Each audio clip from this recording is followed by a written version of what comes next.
अस्सलाम वालेकुम, मैं सादिया बोल रही हूँ। गरीब बंदे हैं, 5 बच्चे ने ते बंदे मेरे दे दोवें लत्तां ही टुटियां होईयां ने, मजदूरी करदे हैं।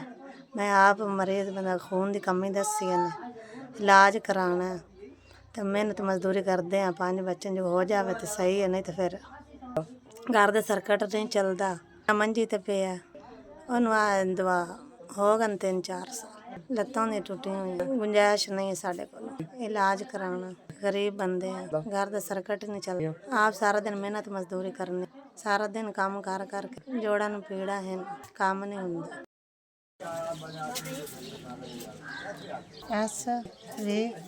एस ਤੁਹਾਡੀ ਮਿਹਰਬਾਨੀ, ਤੁਹਾਡੇ ਤਰਫੋਂ 4000 ਮਿਲ ਗਿਆ। ਅੱਲਾਹ ਪਾਕ ਤੁਹਾਨੂੰ ਗਣਾ ਦੇਵੇ।